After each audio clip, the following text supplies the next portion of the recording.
Welcome to Books of Our Time, brought to you by the Massachusetts School of Law and seen nationwide. Today we shall discuss a book entitled The Korean War. The book discusses the historical origins of that war, which to this day are unknown to most Americans. Joining me today is its author, Bruce Cumings, the chairman of the Department of History at the University of Chicago. And I am Lawrence R. Velvel, the dean of the Massachusetts School of Law.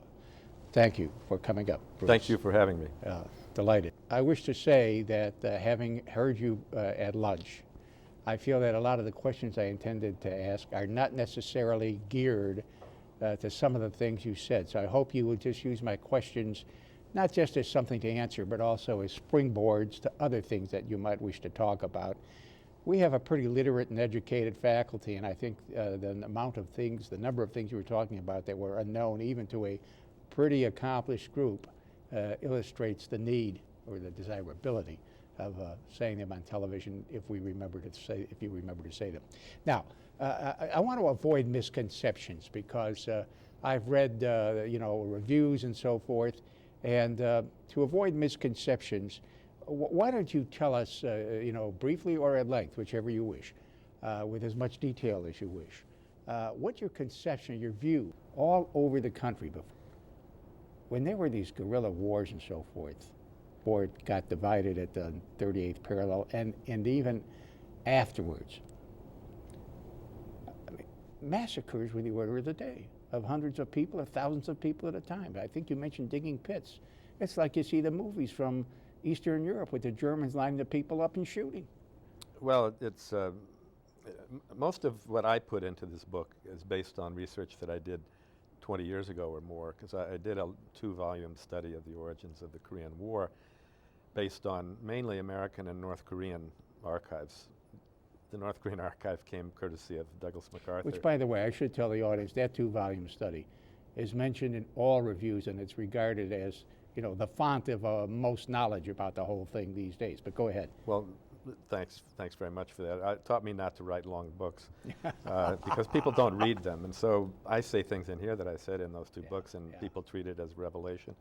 But I was also able to draw upon a lot of South Korean research that has come out since they democratized in the 1990s, and in particular the Truth and Reconciliation Commission in Seoul that has done very painstaking research on massacres of civilians.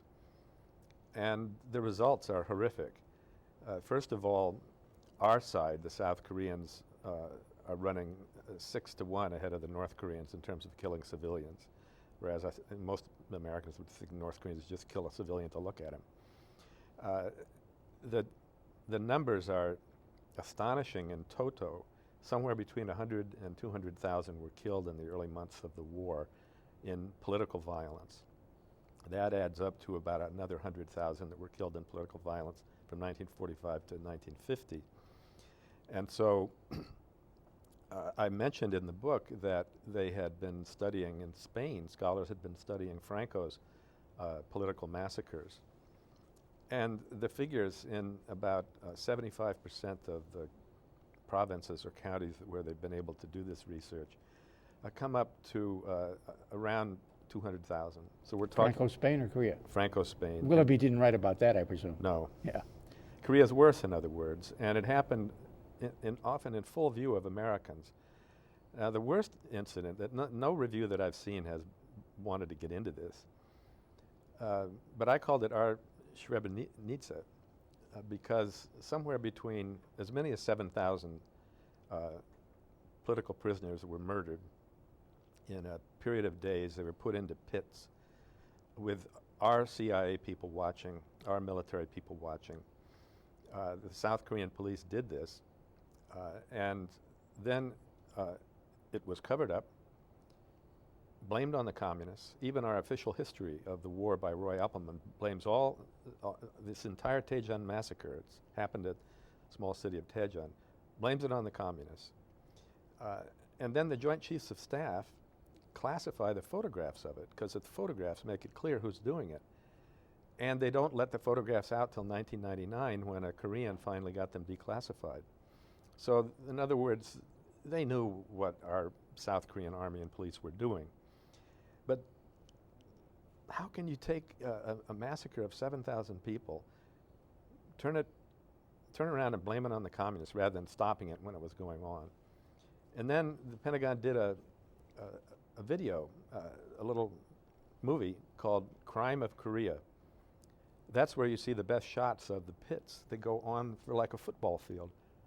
Pit after pit of dead people.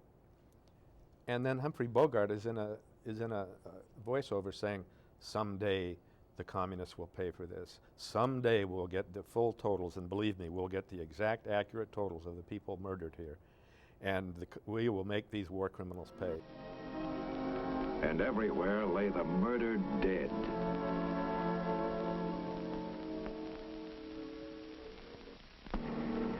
The scenery of destruction is monotonous. Atrocity stories keep repeating themselves. How can I tell you? What can I show you of the 10,000 human beings slaughtered in Seoul? Perhaps it isn't exactly 10,000. Perhaps the total figure right now is approximate, if that makes any difference. In time, we'll get a careful tabulation. We'll learn the exact number of the slaughtered, down to the last corpse. Now this is a complete reversal of black and white, done as a matter of policy. And I was astonished when I didn't know about it. I didn't know about this until It reminds recently. one, frankly, of the Katyn Forrest Yeah. in reverse, where the communists blamed the Nazis, and everybody believed them until we found out it was really the communists. Yeah, I mean it is an aspect of a very deep American responsibility for the regime that we promoted really more than any other in East Asia. It was our creation in the late 40s. Why do you think that things seemed, the media in particular, seem to have been so different almost from the beginning of the Vietnam War? Well, I think Korea had an impact. It certainly did on President Johnson and many of the generals. They had developed this line after the Korean War ended that we don't ever want to fight another land war in Asia. Then lo and behold, a few years later, they'd get into another land war. And for Johnson, he wanted to make sure the Chinese weren't going to come into the war and destroy his administration the way they had destroyed Truman's. And that's very clear and, right at the top of his head in deliberations from the Oval Office during Johnson's years. But I think it had a lot to do with TV, with the ability to photograph the battle scenes, either as movies, with a handheld camera that would then be shown in theaters and documentaries. I remember in 1965 seeing a documentary on the war that was very shocking to me. And then, of course, it spilled out into a living room war as more and more television cameramen came to cover it. And I think if there had been television in Korea, that the war would be much better remembered, for one thing, and it would be much more contested. Now, I want to say for your viewers that they can go look at Gallup Polls in 1952 and 53 and see that the Korean War had become just as unpopular as the Vietnam War did by 1969 or 70. And Truman's popularity rating was down around 25–26%. Even George W. Bush didn't hit that low until right at the end of his presidency, and those are the two lowest ever. So it wasn't a popular war, but it was an unknown war because there was no lens to open up on it, like Vietnam. And second, by the early 60s, McCarthyism had waned very considerably. And when the House Un-American Activities Committee would try to get a Vietnam War protester like what's his name, Rubin. What's his first name? Jerry Rubin. Jerry Rubin. Blanked on that.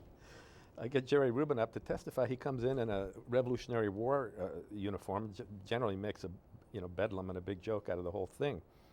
But McCarthyism was very real and very oppressive in the early 50s. Even the New York Times would write articles condemning protests against the Korean War. Paul Robeson got a protest going in Harlem in August 1950, and the Times condemned it in no uncertain terms. So that I mean, the Korean War began just after the Rosenbergs were indicted, and it ended just after they were executed. And people are thinking, my God, you could go up the river to Sing Sing and get executed for your political beliefs. Now, we're said to be spies and all of that, but I mean, people don't make those distinctions. Yeah. You know, isn't it kind of interesting? It never occurred to me before a few days ago, but MASH was one of the most popular, maybe the most popular TV programs ever. And they had various points to make about war, and it was supposed to be about Vietnam, though it was set in Korea, and the idiocy of it. But I don't claim to have watched every episode of MASH at some point or other. But I don't ever remember anything about some of this, what I'll call the bad stuff, you know, about us participating in slaughters of civilians. I don't remember anything about that. No, I don't think they did. And I mean, I think when you look at the Vietnam War, that most Americans think that Lieutenant Calley and a bunch of other bad hats carried out the My Lai massacre, and that's about the only one that happened in Vietnam. Yeah. When in fact there were My Lais all over Vietnam. Well, and you know, another thing Americans just put out of their minds, don't know, this didn't start in Korea, it started in the Philippines. Right. Actually started with the Indians. Mm-hmm. But it was big time in the Philippines, and everybody at the time knew it. It was a subject of articles in the newspapers, and not denials, but apologias in the newspapers. So this has been a constant in American history. Reminds me that two statements by Roosevelt and Atchison, Teddy Roosevelt. Teddy Roosevelt, when people were complaining about the Philippines War, he said, everything you can say for Aguinaldo, you could have said for Sitting Bull. And then I found in Atchison's papers at Yale, in a letter to a professor who had complained about the Vietnam War and that Ho Chi Minh was a real patriot, Atchison says, everything you say about Ho Chi Minh could have been said about Kim Il-sung. And you know, that was true, wasn't it? We knew nothing about the history, we knew nothing about the nationalism, we knew nothing about who had been helping our enemies and who had been helping our friends. We just reflected anti-communism, Joe Stalin, fight a war against them. Well, there's a new book on George Bundy that has an astonishing passage in it. I mean, not much astonishes me, having, you know, written these books and taught courses on the Korean and Vietnam Wars my whole career. But Bundy is going on about why we lost the war. Is this Goldstein's book? Yeah. Yeah, we had him here. Yeah. Go ahead. Well, he gets out of Bundy that I was never interested in the Vietnamese. He says it, I was never interested in them. And he goes on to indicate that he never inquired much about them either. He didn't know his enemy. And he didn't care to know his enemy. Now, he's a Boston Brahmin and all of that, and he probably thinks the same thing about you and me if he were still alive, you know, not interested in people like that. But for a guy to be prosecuting a war, and he was one of the biggest warriors in terms of expanding the war. Yeah. I mean, he wanted to invade North Vietnam. It was a global chess game to these people. Yeah. He tells reporters that he found political and religious factions in Vietnam united in their belief that the Viet Cong is their common enemy. We had an opportunity to talk frankly and freely with them. They again emphasized the overriding importance in South Vietnam of the contest against the communists. They emphasized, as the political leaders had done, the importance and their own dedication to, the importance of and their dedication to the task of forming a stable and effective political society under a stable and effective government in that country, a view which, of course, we share. Now, you talk about having no interest in people like the Vietnamese or people like you and me.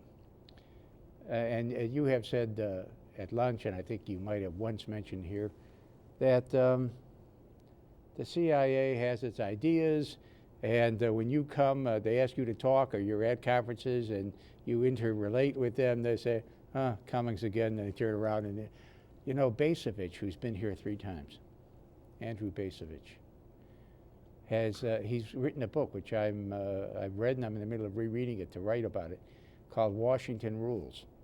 Yeah, That's I want to see that. exactly what he's talking about. They don't care about what people like you and Bacevich say. They've got, you put this in the context of Washington at lunch. You might expound about this. They said it is the narrowest-minded geographical area you have ever been exposed to. You might expound about that a little bit, if you don't mind. Well, I want to make clear to your viewers that I'll talk to anybody. If the North Koreans invite me to give them a lecture, I will. And I do lecture to CIA folks and State Department people, and I go to conferences, but I never do anything that requires a security clearance. And the reason is that if I ever get a security clearance, I'm going to be part of the same mindset that they're part of. What makes you think you could get a security clearance? Well, that's another thing. But I did start going to Washington frequently after the North Korean nuclear crisis broke open around 1992. And there are a range of think tanks there. I had some very interesting conferences at the Carnegie Endowment on North Korea, nuclear proliferation, all of that. But the guy that organized them is Selig Harrison, who is one of the most independent investigative journalists I've ever known. He worked for the Washington Post his whole career. He's retired now, still very active. So it is possible to get some light under the tent there in Washington. But what you get with North Korea, starting in 1992, is Beltway speak that North Korea is going to collapse tomorrow morning. And it becomes the CIA's mantra when they go before Congress. It's not a question of when North Korea will collapse, whether it will collapse, but only when. And I see this stuff and I think, what do they know that I don't at first? And then I realized it's just they talk to each other. They're trying to get ahead in Washington or get a job in an administration. And if Hillary Clinton is running around saying North Korea has a power struggle and might collapse, who am I to say, no, she's full of it? You are a failure, and that's who should say it. she came into office, picked up the Bush administration's line on North Korea, and just kept on going. Meanwhile, here we are 2 years later. North Korea hasn't collapsed. The succession seems to have gone smoothly to the younger son, which is what I would have predicted. So I mean, there is. Maybe I should write a book like Basovich's where I try to figure out this, because it's shocking to me. It's just shocking to me to see perfectly intelligent people, often with degrees from the very best universities, who are going around, not just in public but in private, saying things that are manifestly untrue, can't happen. You know, if I were to put it all in a word, it's careerism. A lot of it is careerism. Yeah. But it's a bipartisan careerism. Oh, so you have certain guys who take a line that will get them a job in a Republican Party, and certain guys who take a line that get them a job in a Democratic Party. But there's really not much distance between them, even though their career tracks are. Yeah. I think what you said at lunch amount is saying there's about an inch between them. That's about it. Well, the fellow that we have as our Undersecretary of State for East Asia, Kurt Campbell, I've been to conferences with him, including back in the 90s. I don't know why he's a Democrat, but somehow he hooked on with the Clinton administration, so he probably got on the Democratic trajectory. His views are indistinguishable from a lot of right-wing conservatives. He's a bully, and I don't particularly like him, as you can tell. But he's the last person to bring fresh thinking into our policies toward, say, China. If you don't want to deal with something like North Korea, how about China, which is becoming a bigger and bigger problem? And that's an Obama administration was supposed to really do something new. And Hillary Clinton has turned around to the same old people that were any other Democratic president would have hired. Well, that's why much of the country is so ultra cynical about anything a politician says. You know the old joke, how do you know when a politician's lying? His lips move. Okay. You know, one thing that's interesting about Halberstam, because you said that, if I remember correctly, you said that in his book, The Coldest Winter, which I read cover to cover, fascinating book, I thought, there's almost nothing expressed about the history beyond June 25th, 1950. And at the same time, this is a guy who was one of the major media figures in blowing the whistle on what was going on in Vietnam and why. Yeah. Don't you find that a kind of a strange paradox? Well, I wrote a few pages about that book and about David in my new book. He called me up and asked to talk about the war with me, and could I come to New York or see him next time I'm in New York.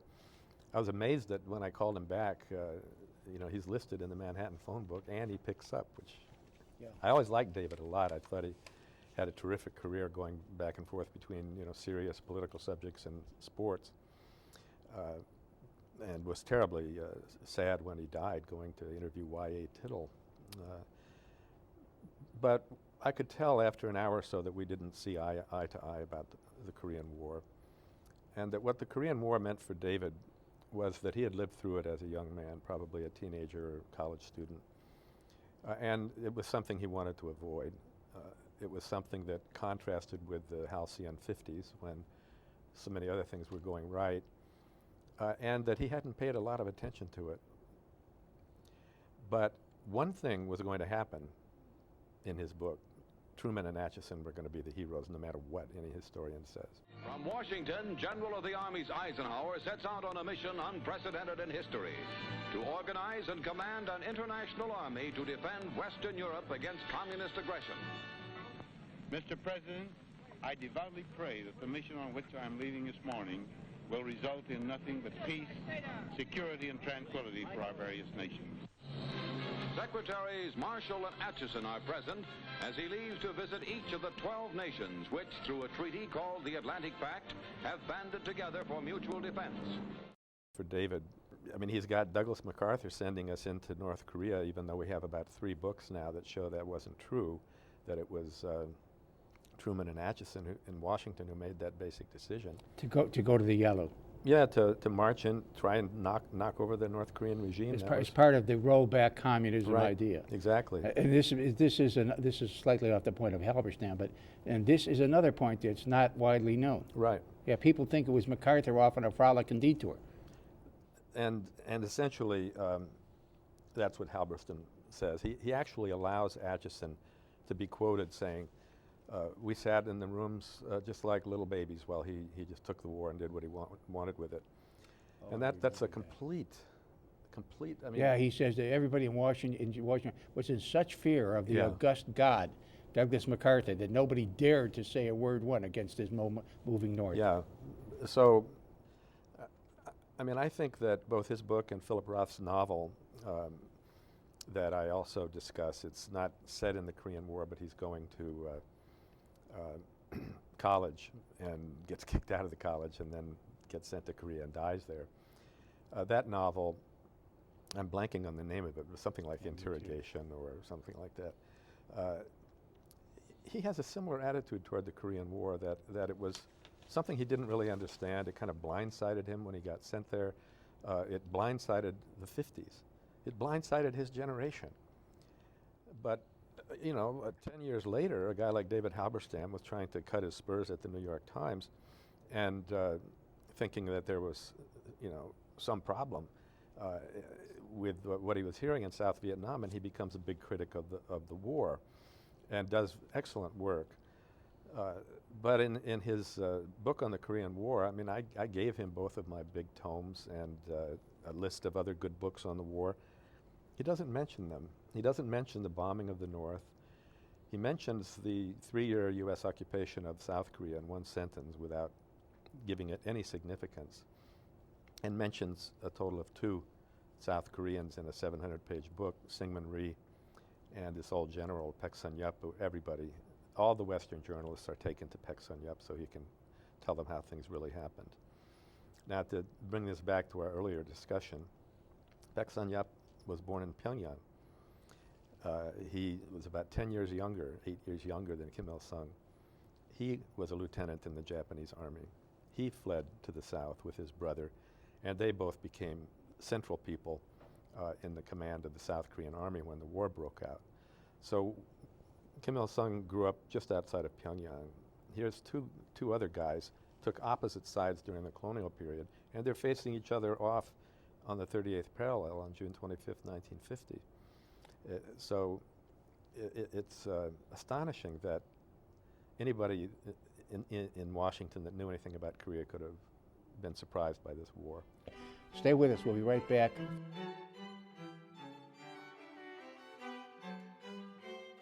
President Truman arrives at Flushing Meadow 5 years to the day after his historic proclamation, which announced the beginning of work by the United Nations.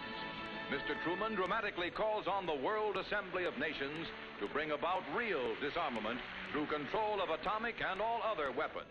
Then, the president says, vast sums now being spent on rearmament could be used for world betterment.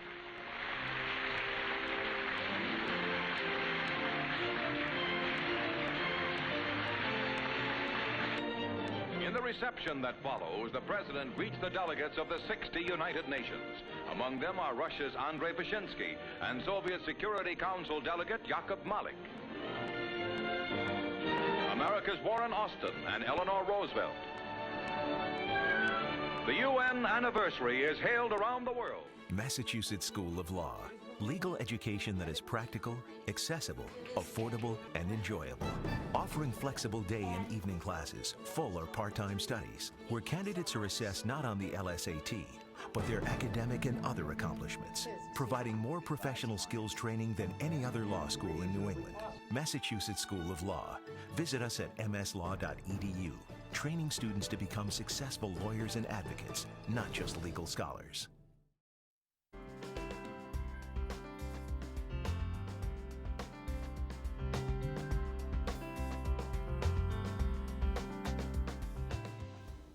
The topic I will be discussing today is whether a person or a couple should make a will.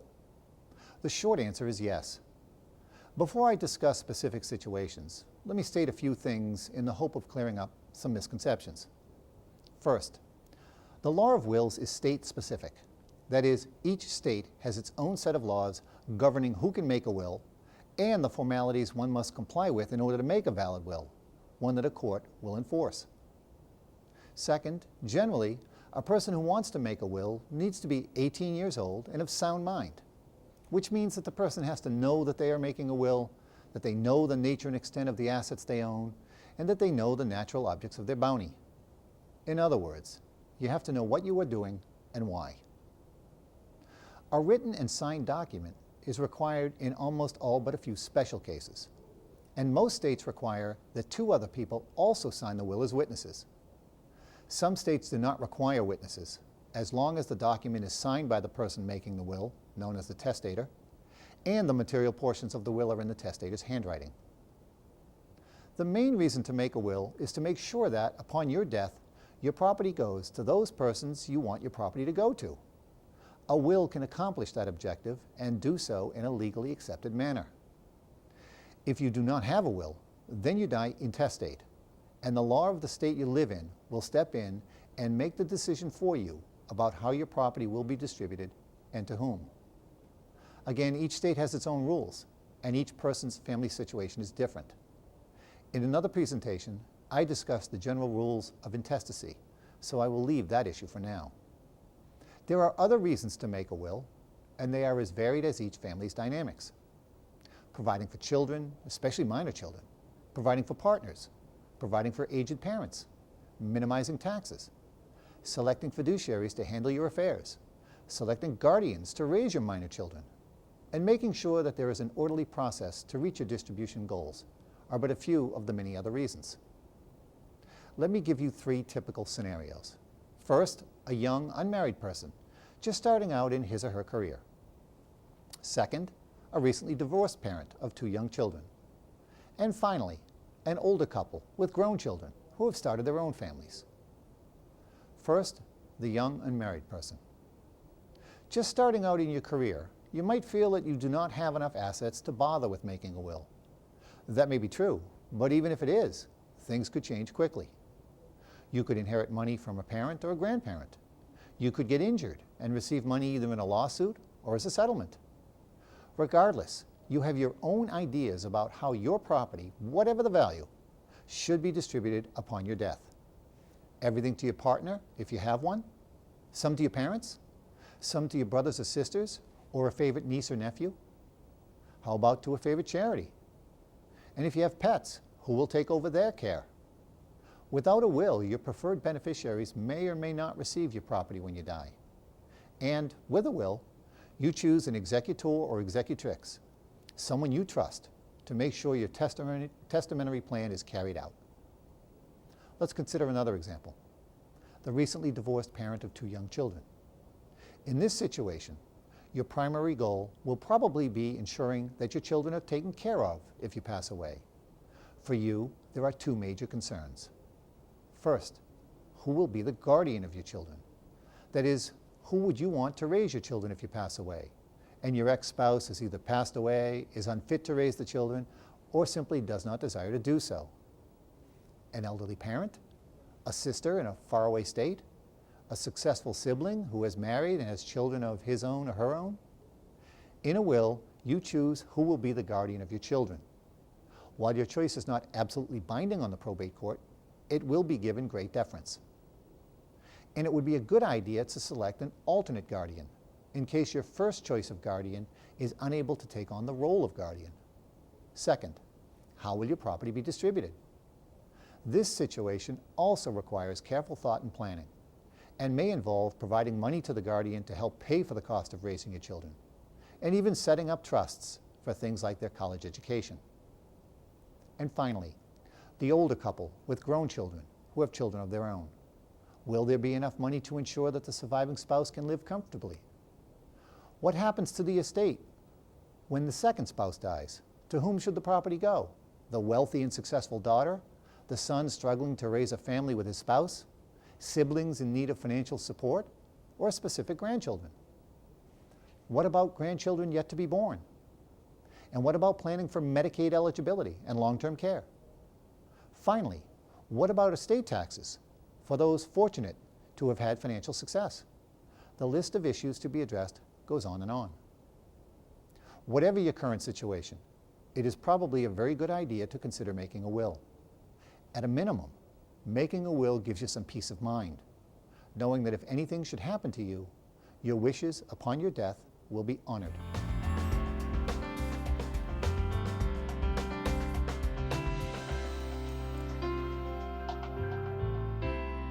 At the New American College of History and Legal Study in Salem, New Hampshire, you can finish your bachelor's degree affordably and get on the fast track to law school. We teach American history, and you'll receive a rigorous education at a very low cost. The small day and evening classes allow you to interact closely with the distinguished faculty.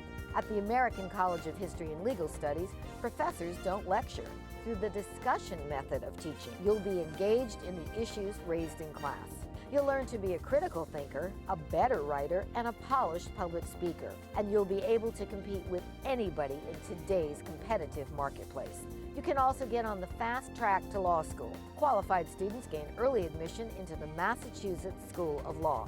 The new American College of History and Legal Studies offers the junior and senior years of undergraduate education. To finish your bachelor's degree, with the opportunity to start your law degree early, call or visit today. United Nations troops once again hit the road toward Korea's capital city of Seoul. On the way, American infantrymen fight through towns like the rail center of Anyang, south of Seoul. This time, the advance is different from previous Allied attacks. Led by tanks stabbing deep into the Chinese Communist lines, searching out the Reds and the rice paddies, the goal of the United Nations Command this time is not to capture towns, but to track down the enemy and destroy him.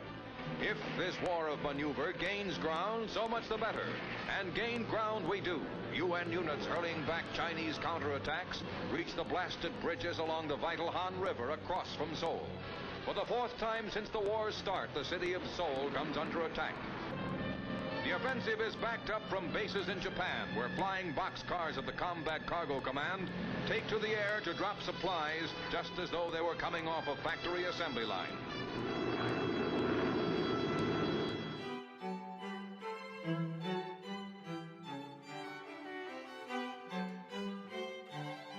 Welcome back. Why did Mao come across to help the North Koreans?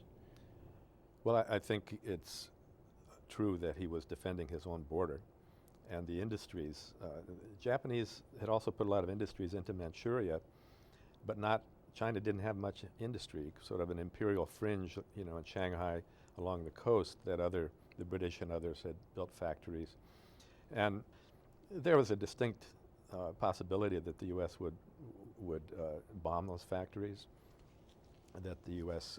Would put an American army on the Yalu River, which I think the Chinese still would resist if Korea were unified.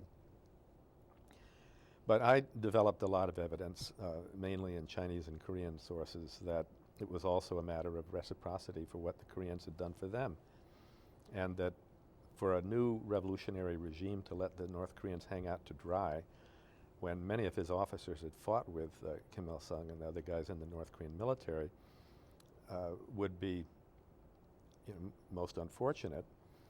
And then the third reason, I mean, it took me forever to get any handle on what Koreans had done in China with that revolution. But it goes all the way back to 1921 or 2, when the defense minister of the North Korean army in 1950 had been at the Whampoa military academy. That's where Chiang Kai-shek went.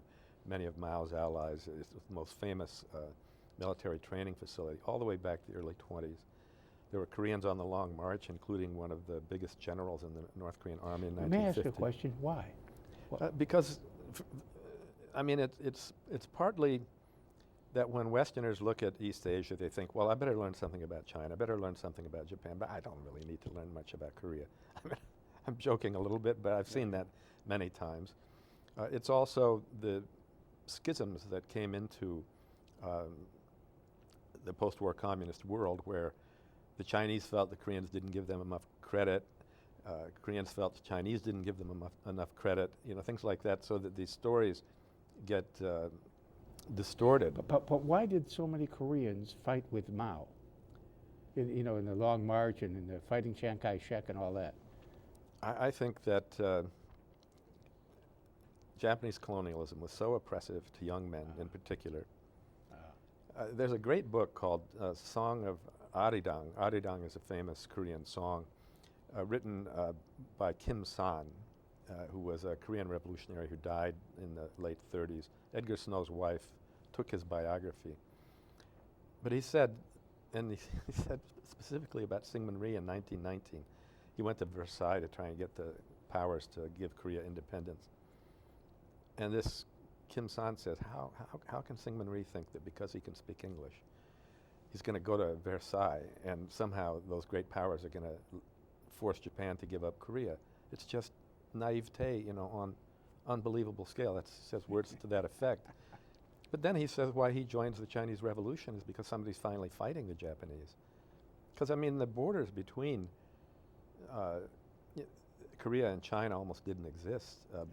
The Japanese were in all of Northeast Asia by 1905 at one point or another, and then they controlled the northeast provinces of China for 15 years. So it was natural, I think, that you get a generation of revolutionaries who think the only thing the Japanese understand is bullets.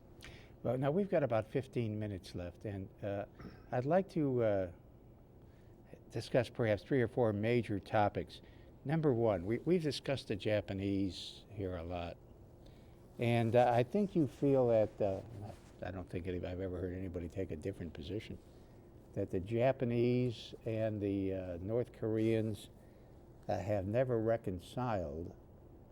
And very interestingly, and I've not heard this because I think of my own ignorance, frankly, that you feel that the people who have been high in the Japanese government and who to this day are high in the Japanese government are related by blood to the people who were the fascists in the Japanese nation in the late 1920s and 30s and who brought on World War II, and that the North Koreans are well aware of this.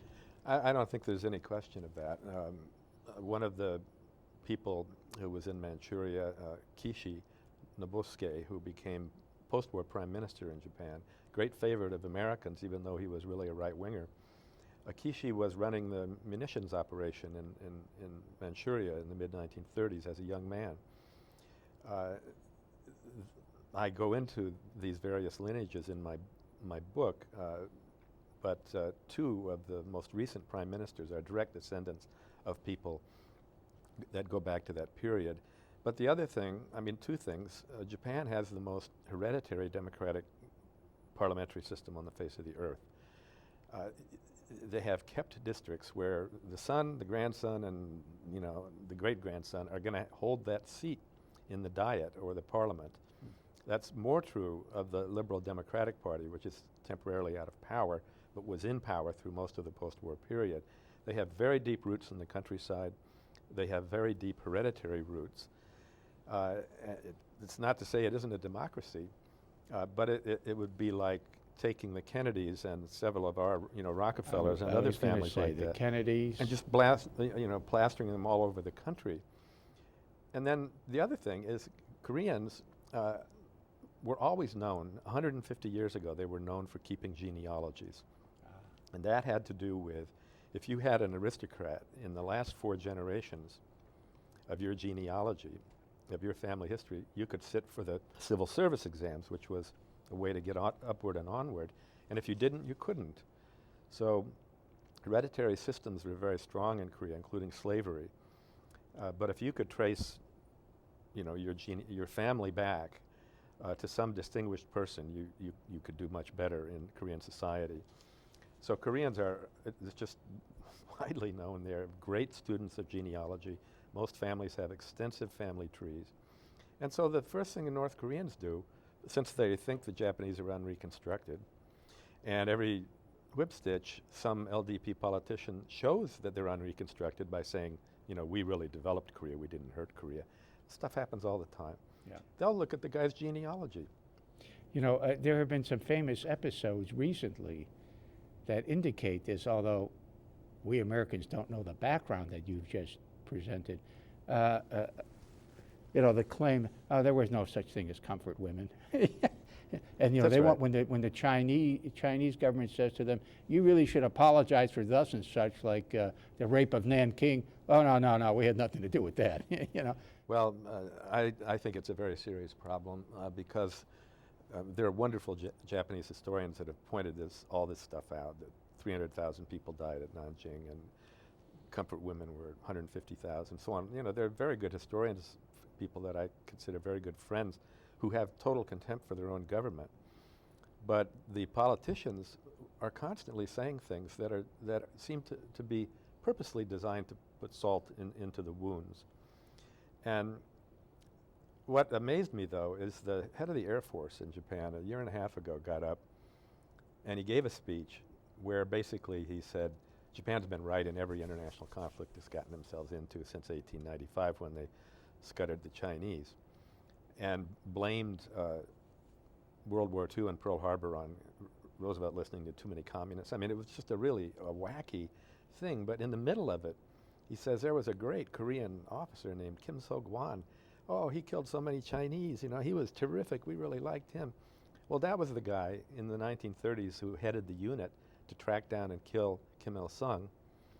And Kim So-gwan was the commander of the 38th Parallel all through the summer of 1949 when the South was making these skirmishes and attacks. And I mean, you didn't need anybody else there to provoke a war. I mean, this guy is a quisling, a traitor, a Benedict Arnold, and we're standing there next to him with our officers. While he literally said, when I attack the North, I'll have breakfast in Pyongyang and lunch in some place and dinner on the border at Shinwiju. I mean, he said this to people all the time. But I think your average American, you get, instead of an expert with 40 years of experience, you get 40 guys with 1 year of experience, and they're going off to their next post. They don't know anything about this guy's background. Yeah. There are some real questions here for a different day, but there are some real questions about the way in which our State Department, and for that matter, one might even say the military operates, in that billets are, a year or 2 years. There are certain real benefits to that, but there's certain downsides that don't often get discussed. Why don't you talk about, tell us about the one thing probably most known to Americans, whether we understand the whole story, I don't know, but those are the prisoner of war issues when the war was the armistice finally was signed. Well, there are a lot of things to say about the POW issue. It held up the signing of the armistice primarily because we wanted some mechanism whereby anti-communist soldiers would not be sent back to It would be North rewarded, Korea or as China. it were. Well, if they were anti-communists, they should go to South Korea or Taiwan, but not go back to a communist country. And that was based on the treatment that the Russians gave to Germans who had surrendered to them. And so it was a perfectly reasonable position.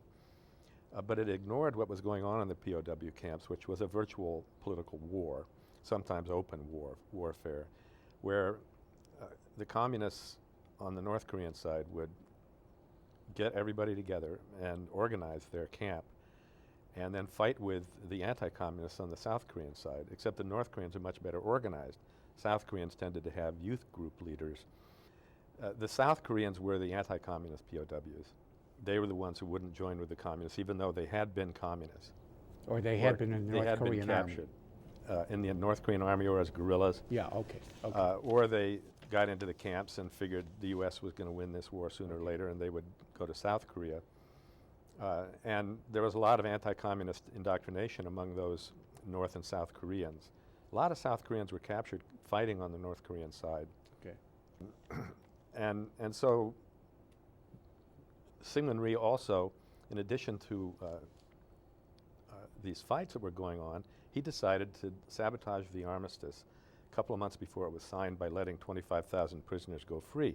These were anti-communist ones, or probably anybody that realized they were going to go free on Tuesday morning if Syngman Rhee let them.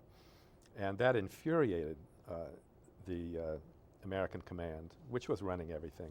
I mean, the UN had almost no role in Korea. And so that managed to delay the armistice for several months. But to me, what most Americans remember, I think, is the Americans in North Korean and Chinese POW camps because of the shocking things that came out when they came home. The most shocking being that 21 of the POWs stayed behind. And I've actually met 2 of them. They all eventually made their way back to the United States. They went from North Korea to China. Some of them stayed there decades. Others came back fairly quickly. But they were just confused young men. In one case, a black guy who said he had no future in the United States, and the Chinese promised him a job and an education, which is entirely plausible. He's now runs a chop suey restaurant in Memphis. He's a very funny guy. And he got his education, his wife, and his job in China. But he told us in an interview that he wanted to come back to the United States because there's no ceiling on your ambition, whereas there is in China. It was just a fascinating interview. Very interesting person. So 21 stayed behind, and they were supposed to have been brainwashed, when in fact the political indoctrination was fairly light compared to what most people believe. I've read a book by a black guy who was a POW, and he said they would come to him and talk to him about imperialism, and he'd say it's a bunch of hogwash, and they'd come back and try and do it. And the worst thing they ever did was make him stand on the ice in his bare feet for an hour or so, teach him a lesson. So there were a lot of it was overdrawn, but it fed into this idea we couldn't win the Korean War. We were stalemated. What happened to the World War II generation when men were men? And you see then in the mid-50s all of this talk about the decline of American manhood.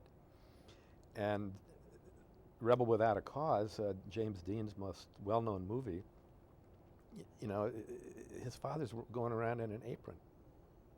He tells his father, why don't you slug mom in the mouth for Christ's sake instead of letting her push you around? I mean, you see it in Hollywood, you see it in stories and themes on TV. And so that particular POW episode, and it went beyond that because a lot of Americans died in captivity. And one thought, well, it's the brutality of the North Koreans or the Chinese. But there were a lot of British POWs. Hardly any of them died. And so when studies came out, and there are some excellent studies by sociologists on this, including a book called Mass Battle and Behavior in Captivity that I think is the best book. It turned out that the British knew how to keep the morale up much better than the Americans, and these guys would just give up, commit suicide, or just die. Like Bridge on the River Kwai in a way, isn't it? Yeah, it is. And I don't think it has anything to do with American manhood. It has to do with young people who don't know where Korea is, that get 6 weeks of infantry You know, one of the training. things, maybe this American manhood thing is a perpetually cycling idea, because as you will remember, this was something that tremendously bothered Theodore Roosevelt and other people who were the sons of the Civil War generation and who had never proven themselves. You know, in his famous comment, "I want a war anymore," you know, but we need a war.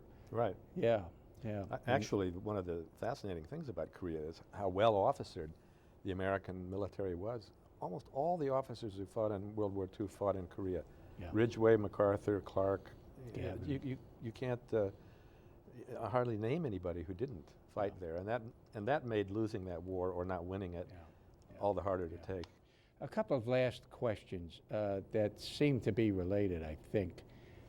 Talk, if you would, about the growth of democracy in Korea in South Korea, after this vile dictatorship until about 1960 under Syngman Rhee, whom we brought back there, and the fact that today the South Koreans seem to understand far better than we do that the Korean War was fundamentally a civil war among Koreans, the same thing that is said about the Vietnamese later on. Well, Syngman Rhee had a dictatorship masquerading as a parliamentary democracy for 12 years, from 1948 to 1960, when he was overthrown in a popular rebellion. And at that time, people in the countryside in particular settled scores with policemen and military people who had killed their family members in political violence during and before the war. For about a year, you had a situation moving toward a genuine democracy. And then in May 1961, Park Chung-hee mounted a coup and took over the country. And Kennedy didn't like it, made him run for election in 1963, but all during the Park period for the next 20 years, Koreans would tell me if he ever lost an election, he'd just put the tanks in the street again. So most of the elections were for show. But in 1971, he ran against Kim Dae-jung, who was a much younger politician and very charismatic. And somehow Kim got 46% of the vote and nearly got killed for that. And so Park declared himself president for life, put in a new constitution a year later. A kind of pressure cooker was built up in Korea in the 70s and 80s, where the civil society and the educational level of the people and all of that was way beyond living in a military dictatorship modeled on what the Japanese had done in the 30s. So when Paik was assassinated in 1979, you had another year when it looked like a democracy would develop. And then one of his proteges took over, Chun Doo-hwan, in 1980 and prolonged the dictatorship until a major rebellion throughout, kind of like what's going on in Tunisia. Today, every major city had tens of thousands of people in the streets, overthrew Chun Doo-hwan, and you had a first direct election of a president. And then in the 1990s, I think Korea really fully democratized. And in many ways, it's a more democratic country than our own, I think, in that it's as stable a democracy as we have, but its spectrum is much wider, the political spectrum. They have a left-wing newspaper that's one of the most popular newspapers, and I don't mean left-wing like the New York Times, but it's not a liberal. I mean, you know, spoken like a true right-winger. Well, Sarah Palin might think it's a left-wing newspaper, yeah. But and a full spectrum of debate and a very lively civil society, and in that context, all kinds of questions that people had been tormented about but couldn't talk about for decades started to come out, like the Nogun Village massacre, which was an American massacre of women and children, and that made a lot of news here. But of course, Koreans are more interested in the massacres that their people did, and so pretty soon you had the Truth and Reconciliation Commission and a number of other similar projects so that, and then this went along with, as you said, a different evaluation of the nature of the war.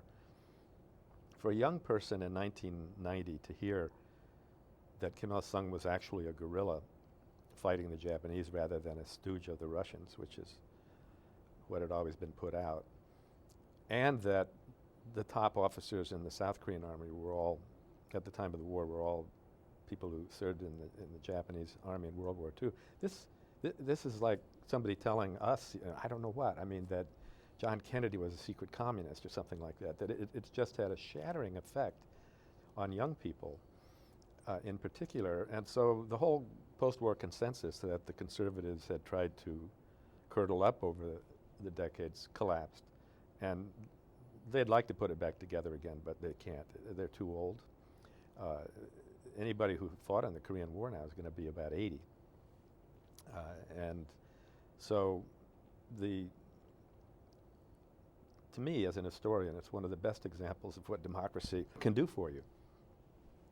Because when people are actually allowed to inquire into those things that move them deeply, they do very good work.